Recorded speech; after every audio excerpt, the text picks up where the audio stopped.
अधिकारी दीपक मीना ने बृहस्पतिवार को पर्यटन भवन कलेक्टरेट सभागार में प्रेस वार्ता कर बताया कि निर्वाचन आयोग के निर्देशानुसार जनपद गोरखपुर में विशेष प्रकार पूर्ण Russian special intensive revision SIR अभियान प्रारंभ हो चुका है। यह अभियान 4 नवंबर से 4 दिसंबर तक चलेगा। इसके तहत जिले के सभी विधानसभाओं में मतदाता सूची का घर घर सत्यापन किया जाएगा। जिला अधिकारी दीपक मीना ने बताया कि वर्ष 2003 के बाद ये पहला अवसर है जब निर्वाचन आयोग इस स्तर पर मतदाता सूची की गहन समीक्षा कर रहा है। इस पुनरीक्षण का उद्देश्य मतदाता सूची को सटीक, त्रुटि रहित और अध्ययन तंत्र बनाना है ताकि कोई पात्र मतदाता सूची से वंचित न रहे और कोई अपात्र व्यक्ति सूची में शामिल न रह जाए। उन्होंने बताया कि वर्ष 2003 में जिले में कुल 26,68,592 मतदाता दर्ज थे, जिनमें पुरुष 14,87,545 व महिलाएं 11,81,047।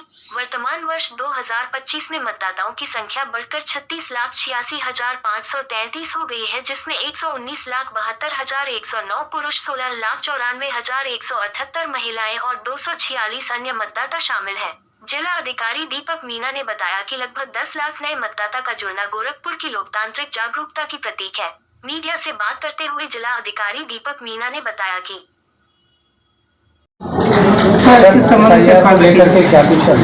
देखिए, आज की प्रेस वार्ता आप सभी लोगों को इसलिए बुलाया गया है कि जैसा आप लोग जानते हैं कि SIR जो स्पेशल इंटेंसिव रिवीजन है हमारा 2025 में, वो भारत निर्वाचन आयोग के निर्देशों के क्रम में चल रहा है इस टाइम पे उत्तर प्रदेश में। इसमें जो टाइमलाइंस हमने आप लोगों से शेयर की है कि 4 तारीख से ये स्टार्ट होकर अगले 4 दिसंबर 2025 तक इसमें गणना प्रपत्र BLO द्वारा सभी जगह पर सभी जो हमारे वोटर लिस्ट में वोटर्स हैं उनके गणना प्रपत्र बांटे जाएंगे डोर टू डोर जाके, और उनको कलेक्ट किया जाएगा और कलेक्ट करने के उपरांत BLO ऐप के माध्यम से वो उसको अपलोड किया जाएगा और उसी के अनुसार 9 दिसंबर 2025 को हम लोगों के द्वारा ड्राफ्ट वोटर लिस्ट पब्लिश की जाएगी। इसमें सभी BLOs को ये स्पष्ट निर्देश दिए गए कि आप सभी के घर जाएं, सभी के गणना प्रपत्र दें और 100% डिस्ट्रीब्यूशन करके और सभी डिटेल्स उसमें भरवा के अच्छे तरीके से और उनकी मदद करके तो इसको टाइमली कलेक्ट करें। इसके अलावा गणना प्रपत्र के अलावा इस समय पे जो हमारे इन्यूमरेशन का पीरियड चल रहा है 4 नवंबर से 4 दिसंबर तक का, उसमें और कोई दस्तावेज या और कोई अभिलेख BLO के द्वारा नहीं कलेक्ट होने। इन सब के इन्यूमरेशन फॉर्म के कलेक्शन के बेसिस पे हमारी ड्राफ्ट वोटर लिस्ट हम लोग पब्लिश करेंगे और उसके उपरांत जो भी दस्तावेज़ की या अभिलेख की कमी किसी वोटर या इलेक्टर को है और उसको देना है तो उनको प्रॉपर फॉर्मेट में हमारे द्वारा नोटिस जारी होंगे और उनसे उन अभिलेखों की मांग की जाएगी जो वो अपने क्लेम्स एंड ऑब्जेक्शन पीरियड में फाइल कर सकते हैं और आगे दावे आपत्तियों का निस्तारण उसी प्रकार किया जाएगा। तो मैं आप लोगों के माध्यम से सभी जनपद वासियों से ये रिक्वेस्ट करता हूँ, अपेक्षा करता हूँ कि अपने BLO से आप तत्काल संपर्क करें। वैसे वो सभी घर पर आएंगे पर फिर भी हमने सभी BLOs का साइट पे नाम और डिटेल्स दे रखे हैं, आप उनसे संपर्क करें। आप उनसे कॉल भी रिक्वेस्ट कर सकते हैं, बुक कर सकते हैं कॉल, वो आपसे वापस से कॉल पे बात भी करेंगे और अपना गणना प्रपत्र लें और जल्दी से जल्दी उसको भर के अपने BLOs को वापस से सबमिट करें। गणना प्रपत्र के साथ जैसे मैंने कहा कि कोई भी इन्यूमरेशन पीरियड में गणना प्रपत्र के अलावा कोई भी दस्तावेज या कोई अभिलेख BLO को नहीं लेना है, ना किसी व्यक्ति को इलेक्टर को देना है। सर साइट का नाम बताइए। हमारी जो voters.eci.gov.in हमारी एक साइट है जिस पे सभी वोटर लिस्ट जो 2003 ये जो स्पेशल इंटेंसिव रिवीजन चल रहा है 2025 में, इससे पिछला SIR हमारा 2003 में हुआ था जिसमें वो सारी वोटर लिस्ट हमने BLO को दी है। और अगर किसी व्यक्ति को 2003 की वोटर लिस्ट रेफ़र करनी है तो इस साइट जो मैंने बोली है कि voters.eci.gov.in पे जा सकते हैं और वहाँ से भी देख सकते हैं।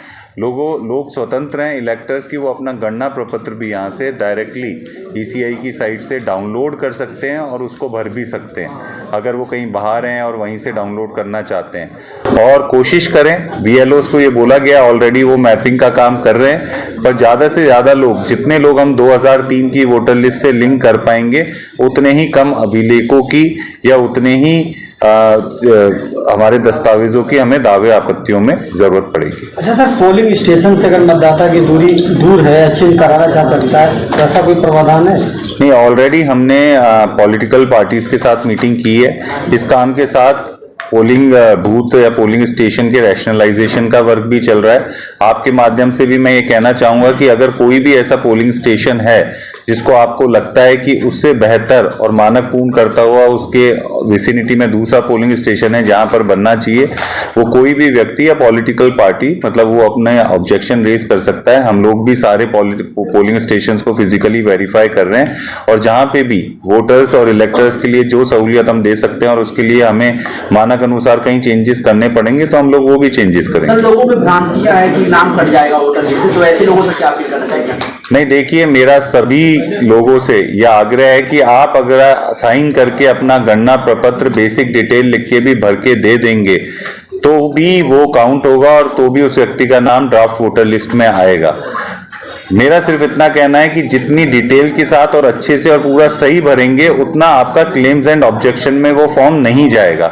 अगर आपने कुछ कमी भरी है या थोड़ी सी कमी या कुछ एरर्स हैं और सही से नहीं भरा तो फिर वो क्लेम्स एंड ऑब्जेक्शन में जाएगा। पर जो 9 तारीख दिसंबर को हम वोटर लिस्ट पब्लिश करेंगे, जितने भी हमारे पास गणना प्रपत्र साइन होके वापस आएंगे उन सभी का नाम हम ड्राफ्ट वोटर लिस्ट में डालेंगे। सर, नया कोई अगर जुड़ना चाहे? देखिए, नया व्यक्ति कोई जुड़ना चाहे जिसका वोटर लिस्ट में आज नाम नहीं है तो अपना फॉर्म 6 भर सकता है, जो रूटीन का प्रोसेस है।